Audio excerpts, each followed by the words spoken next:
Coach Ruben Saldana, Root Camp. Root Camp started 2014. I want to say March 2014 when I was released from prison.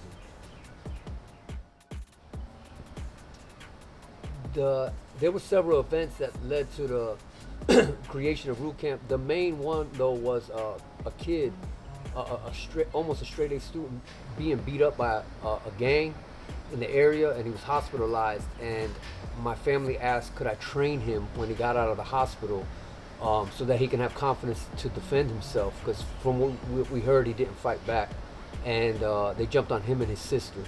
And so we hung a punching bag up in my sister's front yard, in the Oak Ridge area, for him to train. And several other kids saw that and started coming over and asking if they could train with us. And that became basically the MMA foundation of Root Camp. The main goal of Root Camp is youth crime prevention. In a boxing or MMA context, it's gloves up, guns down, where kids can disagree and not have to go get a gun and kill one another behind a disagreement. The main obstacles that stopped me from achieving my goal of youth crime prevention, I will say, while we're programming, we've never had an arrest under our watch. So far we have a 100% ratio of training thousands of kids in the highest crime areas and not a single arrest under our watch. However, beyond our watch, the main obstacle will be that the kids take the lessons that they learn within the camp or the program and apply them as a lifestyle. And I think that's every single youth program's problem, is that the kids actually take what they've given to them and make it a lifestyle instead of a program. I don't think Root Camp has failed in any of our goals. We've exceeded every single goal. We've exceeded all of them.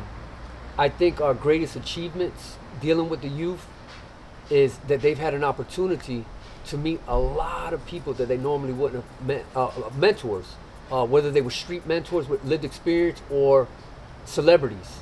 They've met a lot of professional fighters.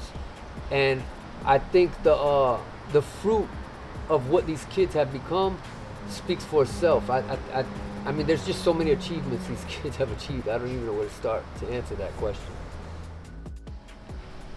The advice that I would offer anybody looking to be in my position is to be ready for disappointments. Be ready for a lot of disloyalty. Be ready for a lot of unappreciative people. I know that's not what people want to hear, but you're going to sacrifice everything.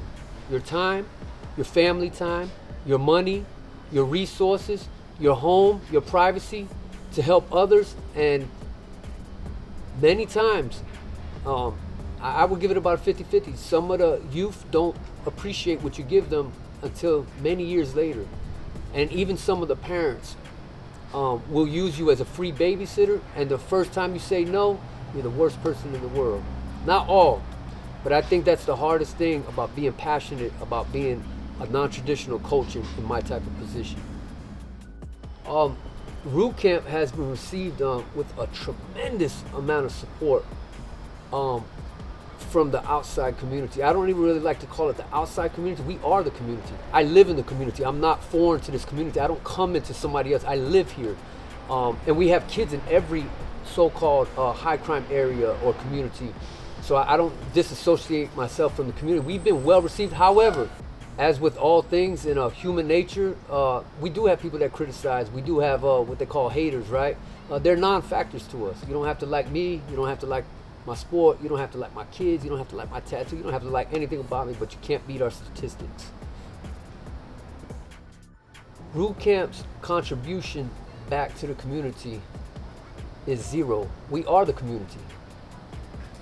We are, Root Camp is the community. So we're uplifting one another. We're not given to something foreign. We are the community.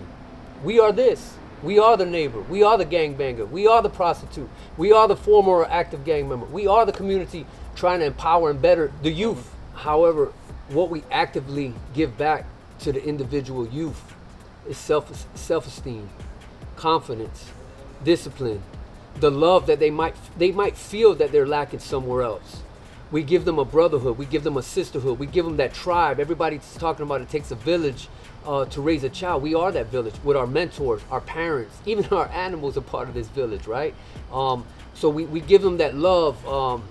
It's often asked, what does love look like? It looks authentic. It looks like time, and that's what we give them, time.